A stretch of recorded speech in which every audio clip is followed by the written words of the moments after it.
Olá pessoal, bom dia, boa tarde, boa noite a todos.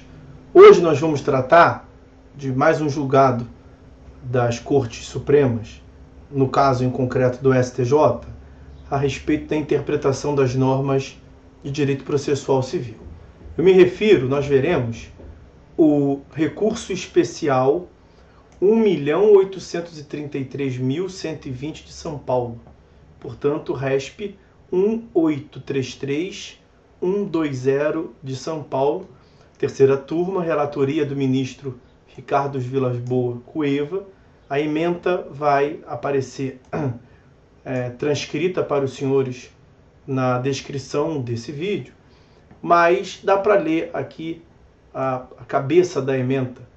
Recurso especial, processual civil, embargos de declaração, posterior desistência, prazo recursal, interrupção, não ocorrência. Então, essa é a hipótese, né? A parte recebeu um acórdão do TJ local que julgou a sua apelação. Sentença, o recurso em face da sentença, apelação. Essa apelação teve o julgamento pelo colegiado, esgotando, em tese, a competência do tribunal local. O próximo recurso cabível para discutir norma de direito infraconstitucional é o recurso especial para o STJ. Só que antes de interpor o recurso especial, a parte interpôs embargos de declaração, direito dela, artigo 1022, para sanar omissão, obscuridade, contradição ou erro material. Uma dessas hipóteses, a parte alegou e interpôs embargos de declaração. Pois bem, os embargos de declaração têm um efeito que lhe é peculiar, que lhe é próprio, que é o efeito interruptivo, constante do artigo 1026 do CPC. Aspas para o 1026. Os embargos de declaração não possuem efeito suspensivo. Mas nós não estamos falando de suspensão. Nós estamos falando da interrupção. E interrompem o prazo para a interposição de recurso. Quer dizer, uma vez que se interponha embargos de declaração, o outro recurso, em tese também cabível, tem o seu prazo zerado, você deixa de contar. Então, suponha, recebido este acórdão que julgou a apelação, os embargos de declaração são cabíveis no prazo de 5 dias. E os outros embargos e os outros recursos, em geral, no prazo de 15 dias, como é o caso do recurso especial na hipótese. Então, no primeiro dia do prazo, é o prazo conjunto do outro recurso e também dos embargos de declaração. No segundo dia do prazo, a mesma coisa.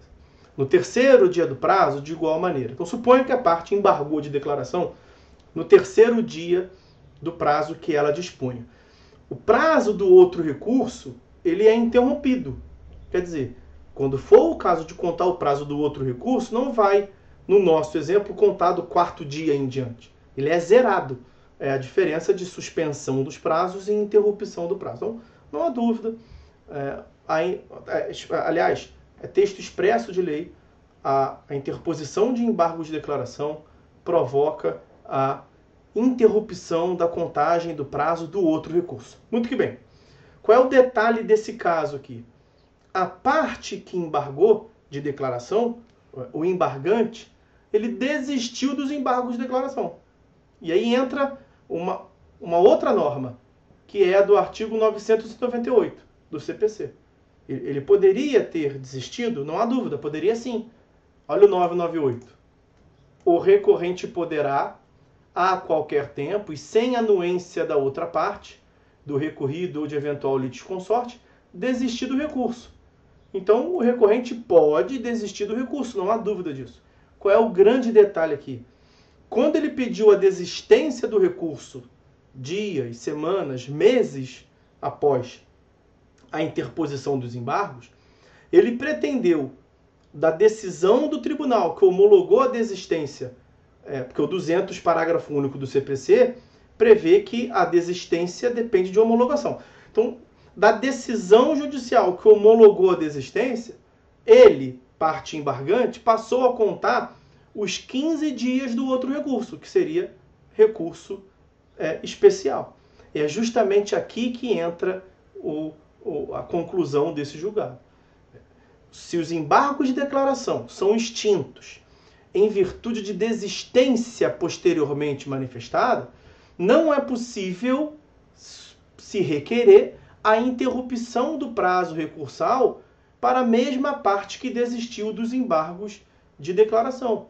Não há de se cogitar da reabertura desse prazo in totum, por completo, da decisão judicial que homologou essa desistência. Isso por quê? Porque a desistência, meus amigos, é, na verdade, um pressuposto processual extrínseco de admissibilidade, um pressuposto processual intrínseco, me perdoe, de admissibilidade dos recursos.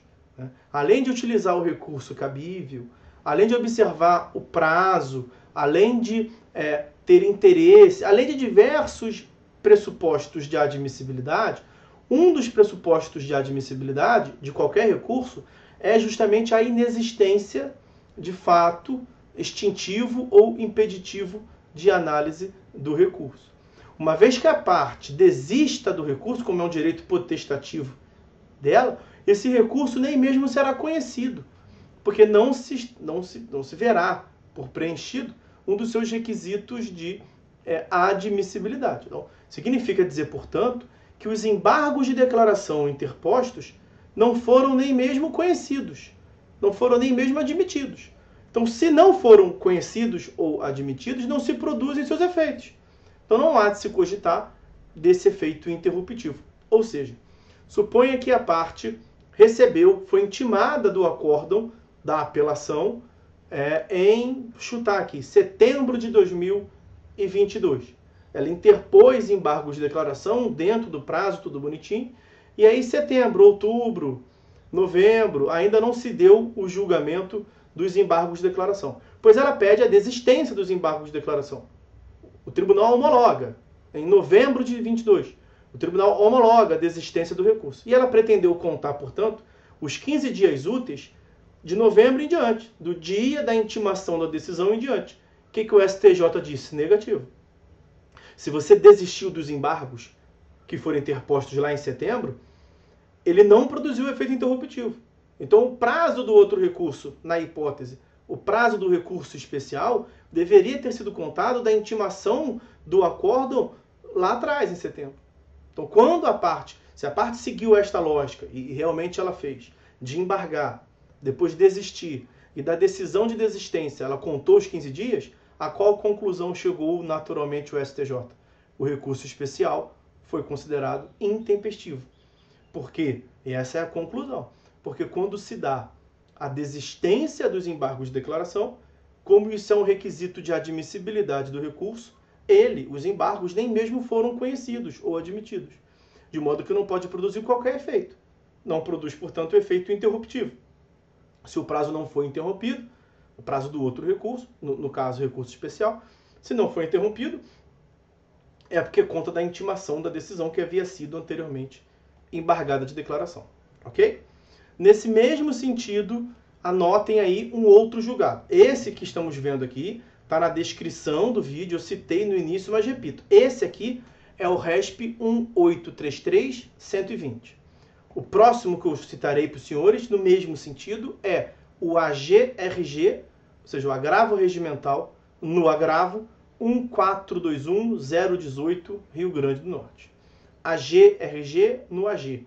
Agravo regimental no agravo 1421018, Rio Grande do Norte. Ok? Então, com essas explicações, a gente termina o vídeo de hoje. Lembrem-se, portanto, que uma vez que se desista dos embargos de declaração, ele não produzirá qualquer efeito, entre os efeitos que não serão produzidos, o efeito interruptivo. Então leve isso em consideração para a prática dos senhores, para quem possam interpretar as normas do CPC e, eventualmente, em provas a qual serão submetidos. Beleza? A gente fica por aqui. Até uma próxima, em breve, tratando das principais decisões dos tribunais superiores a respeito do direito processual ou de outra questão relevante. Fiquem todos com Deus, portanto, e até a próxima, meus amigos.